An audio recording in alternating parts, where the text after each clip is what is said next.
Welcome to Lily's Macabre Adventure. If this is your first time, and this is a new channel, so it may well be your first time, make sure to viciously attack the like button for me and subscribe. Today I have some very interesting stuff for you. We're going to talk about the Wendigo for a little bit, some history, the folklore, information we have on the Wendigo, and then I'm going to tell you a story from, I believe, the middle 1800s about a Wendigo encounter. So we're going to get started here in just a second. If you don't know about my other channel, it's called Lily's Viking Adventure, and in that one I ASMR style read stories, history. I'm currently working on a 13th century manuscript, Frisian manuscript, and I am reading the John Carter series, which is by Edgar Rice Burroughs, starting with The Princess of Mars. And that's, if you like sci-fi at all, it's over 100 years old, and it is an incredible sci-fi story, way ahead of its time. So check that out, Lily's Viking Adventure. And remember to viciously attack the like button and sub to me. So we'll get started. The Wendigo is a mythical creature or monster from the folklore of certain indigenous peoples of North America, particularly among the Algonquin-speaking tribes. It is often described as a malevolent and supernatural being associated with cannibalism, winter, and greed. The Wendigo is typically portrayed as a gaunt and emaciated figure with pale skin, sunken eyes, and antler-like horns on its head. In legend, the Wendigo is said to be born from the actions of humans who resort to cannibalism in extreme conditions, such as during harsh winters when food is scarce. It is believed that consuming human flesh can transform a person into a Wendigo, causing them to become insatiable for more flesh and to develop supernatural powers. The Wendigo is often associated with cold and hunger, and it is seen as a symbol of the dangers of greed and the consequences of violating taboos. Wendigo stories have been passed down through generations among indigenous communities, and the creature has also been subject of fascination and inspiration in popular culture, including literature, films, and other forms of media. The Wendigo has become a symbol of the primal fear of starvation and the dark side of human nature. Origin. The legend of the Wendigo has its origins in the folklore of various indigenous peoples in North America, particularly among the Algonquin-speaking tribes such as the Ojibwe, Cree, and Algonquin. The concept of the Wendigo has been part of their oral traditions for centuries. The specific origins and characteristics of the Wendigo can vary among different indigenous communities, but the common theme is the association with cannibalism and the fear of hunger during harsh winters. The Wendigo legend likely emerged as a cautionary tale to discourage cannibalism within these societies, as it was seen as a heinous act and a violation of cultural taboos. While the exact origins of the Wendigo legend are difficult to trace due to its oral nature, it has been part of Native American storytelling for generations. Over time, as European settlers and colonizers interacted with indigenous peoples, elements of the Wendigo legend were incorporated into the broader cultural folklore of North America. In the modern era, the Wendigo has also become a popular subject in literature, horror, and popular culture, further solidifying its place in folklore and myth. Physical description. The physical description of the Wendigo can vary somewhat depending on the specific cultural and regional variations in the legend. But there are several common traits often associated with this mythical creature. Emaciated appearance. The Wendigo is typically described as extremely emaciated and skeletal, with its skin stretched tautly over its bones. This emaciation is a symbol of its insatiable hunger. Tall and gaunt. Wendigos are often portrayed as towering figures, much taller than an average human. Their height adds to their menacing and supernatural aura. Pale skin. They are usually depicted with sickly, almost white or ashen skin, which contrasts with their dark, sunken eyes. Sunken eyes. The eyes of a Wendigo are often described as sunken deep into their sockets, giving them a sinister and hollow appearance. Distorted face. Some legends describe the Wendigo as having a distorted or elongated face, with sharp, jagged teeth, and a constantly ravenous expression. Antler-like horns. In some versions of the Wendigo myth, the creature is said to have antler-like growths on its head. These protrusions can vary in size and shape. Long, clawed limbs. Wendigos are often depicted with long, bony fingers extending in sharp, claw-like nails that they use to capture their prey. Tattered clothing. Some depictions show the Wendigo wearing tattered, ragged clothing, which may be remnants of its former human identity. Personality. The personality of the Wendigo in folklore and popular culture is typically characterized by a few key traits. Malevolence. The Wendigo is generally portrayed as a malevolent and evil being. It is driven by an insatiable hunger for human flesh and is often associated with cannibalism.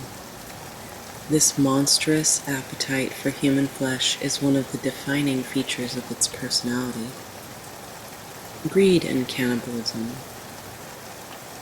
Wendigos are often seen as symbols of greed and the consequences of selfish actions. They are believed to be humans who have resorted to cannibalism in extreme conditions, and this act is seen as a manifestation of their greed and lack of compassion. No mercy. Wendigos are often depicted as relentless and merciless predators. They are said to hunt humans and have a voracious appetite, showing no remorse or empathy for their victims. Loneliness. In some interpretations, Wendigos are portrayed as lonely and tormented beings, forever cursed by their transformation into monsters.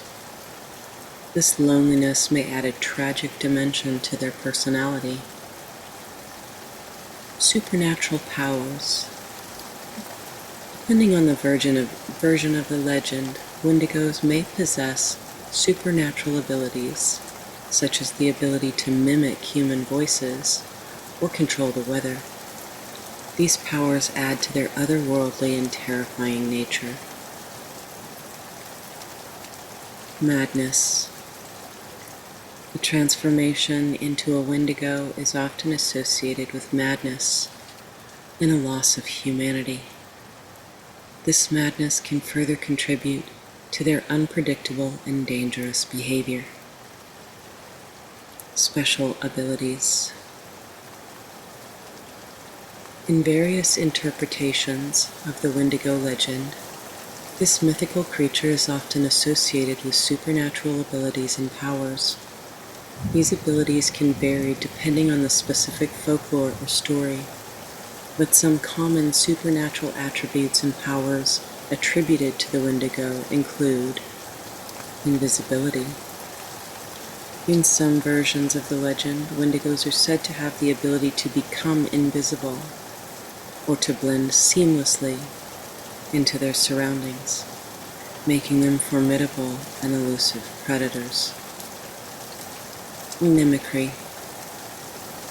Wendigos are sometimes believed to possess the power of mimicry, allowing them to imitate the voices of humans or other creatures. This ability can be used to lure potential victims into their grasp. Control over winter.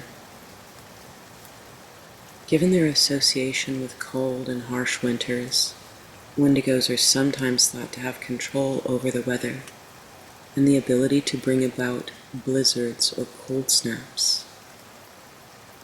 This power adds to their role as agents of winter's cruelty. Shape-shifting. In certain versions of the myth, Wendigos are capable of shape-shifting, allowing them to take on different forms and appearances to deceive or terrify their prey. Supernatural strength.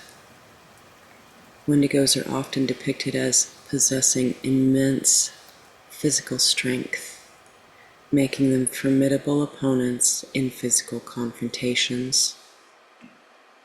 Immortality. Some interpretations suggest that Wendigos are immortal or nearly impossible to kill, making them enduring and unrelenting threats. Hypnotic gaze. Wendigos may be able to use their gaze to hypnotize or paralyze their victims, rendering them helpless. In modern usage and symbolism, the Wendigo continues to be a powerful and multifaceted symbol with various interpretations and applications. Horror genre. The Wendigo has become a popular figure in the horror genre, appearing in literature, films, video games, and other forms of entertainment. It is often used to evoke fear, dread, and supernatural terror. Symbol of greed and cannibalism. The Wendigo is seen as a symbol of the darker aspects of human nature, such as greed, cannibalism, and the consequences of selfish actions. It is often used to explore themes of moral decay and the corrupting influence of desire. Metaphor for environmental destruction. Some contemporary interpretations of the Wendigo draw parallels between its insatiable hunger and the destructive tendencies of human beings toward the environment. It is used as a symbol of overconsumption and the ecological consequences of unchecked greed.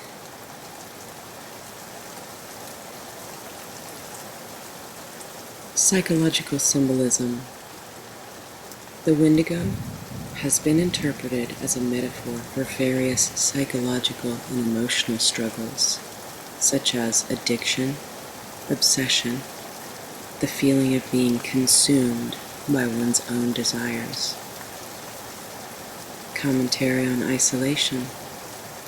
In some modern adaptations, the Wendigo is used to explore themes of isolation and loneliness, reflecting the idea that those who become Wendigos are cut off from humanity and forever tormented by their transformation. The Wendigo is a versatile and enduring symbol that can be applied in various contexts to explore a range of themes, from the supernatural and horrific to the moral and ecological. Its significance and interpretation may vary depending on the medium and the cultural sensitivity with which it is handled. Related and similar creatures. There are several related and similar creatures in various cultures and mythologies around the world, some of which share thematic similarities with the Wendigo or have comparable attributes. Skinwalker, Navajo mythology. In Navajo mythology, a skinwalker is a malevolent witch who has the ability to transform into different animals. Like the Wendigo, the skinwalker is associated with dark magic and harmful intent. Ghoul, Middle Eastern folklore. Ghouls are creatures from Arabian folklore known for their association with the consumption of human flesh. They share some thematic similarities with the Wendigo, especially in their cannibalistic tendencies. Rakshasa, Hindu mythology.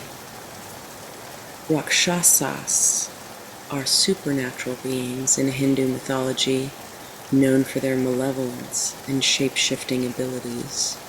They often prey on humans and are considered as powerful and evil entities. Baba Yaga. Slavic folklore. Baba Yaga is a witch-like figure in Slavic folklore who lives in a hut that stands on chicken legs. She is often portrayed as a fearsome and unpredictable character with cannibalistic tendencies. Kumiho, Korean mythology. The Kumiho, also known as the nine-tailed fox, is a shape-shifting creature that can appear as a beautiful woman.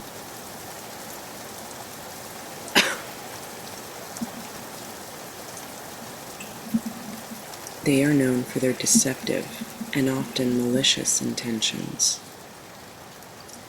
Chupacabra, Latin American folklore. The chupacabra is a creature in Latin American folklore believed to drain the blood of livestock, particularly goats. It is often depicted as a fearsome, blood-sucking monster. Yowie, Aboriginal mythology.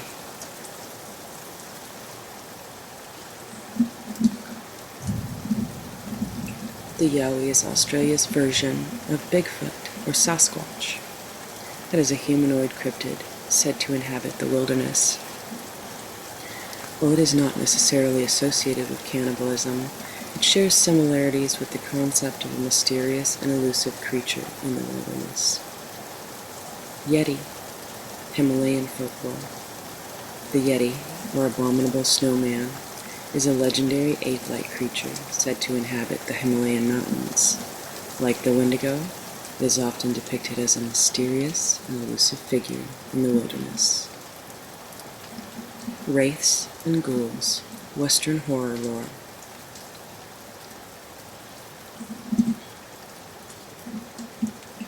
In Western horror lore, wraiths and ghouls are undead creatures known for their malevolence and association with death.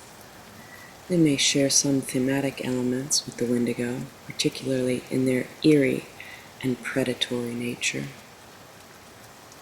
These creatures and legends vary in their cultural contexts and specific attributes, but they often serve as a cautionary tale or embodiments of fear and the unknown. Each culture's mythology and folklore contribute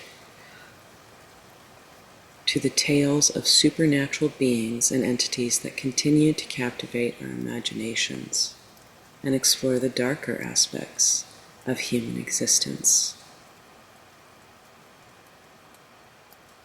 Now for our story. The Wendigo. The Wendigo is a story from Scary Stories to Tell in the Dark. It tells the story of a monster that originates from Native American legend. It's also a retelling of the Algernon Blackwood 1910 novella, The Wendigo. The story. A wealthy man wanted to go hunting in a part of northern Canada where few other people had ever hunted. He traveled to a trading post and tried to find a guide to take him, but no one would do it. It was too dangerous, they said. Finally, he found an Indian who needed money badly, and he agreed to take him. The Indian's name was Defago. They made camp in the snow near a large frozen lake. For 3 days they hunted, but they had nothing to show for it. The third night, a windstorm came up. They lay in their tent, listening to the wind howling and the trees whipping back and forth. To see the storm better, the hunter opened the tent flap. What he saw startled him. There wasn't a breath of air stirring, and the trees were standing perfectly still. Yet he could hear the wind howling, and the more he listened, the more it sounded as if it were calling Defago's name. Defago, it called. Defago. I must be losing my mind, the hunter thought. But Defago had gotten out of his sleeping bag. He was huddled in a corner of the tent, his head buried in his arms. "What's this all about?" the hunter asked. "It's nothing," Defago said. But the wind continued to call him, and Defago became more tense and more restless. "Defago," it called. "Defago." Suddenly he jumped to his feet, and he began to run from the tent, but the hunter grabbed him and wrestled him to the ground. "You can't leave me out here," the hunter shouted. And then the wind called again, and Defago broke loose and ran into the darkness. The hunter could hear him screaming as he went. Again and again, he cried, "Oh, my fiery feet, my burning feet of fire." And then his voice faded away, and the wind died down. At daybreak, the hunter followed Defago's tracks in the snow. They went through the woods down to the lake, and then out onto the ice. But soon he noticed something strange. The steps Defago had taken got longer and longer. They were so long, no human being could have taken them. It was as if something had helped him to hurry away. The hunter followed the tracks out to the middle of the lake, but there they disappeared. At first he thought that Defago had fallen through the ice, but there wasn't any hole. Then he thought that something had pulled him off the ice into the sky, but that made no sense. As he stood wondering what had happened, the wind picked up again. Soon it was howling, as it had the night before, and then he heard Defago's voice. It was coming from up above, and again he heard Defago screaming, "My fiery feet, my burning feet." But there was nothing to be seen.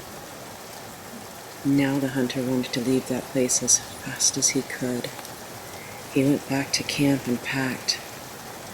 And then he left some food for Defago, and he started out. Weeks later, he reached civilization.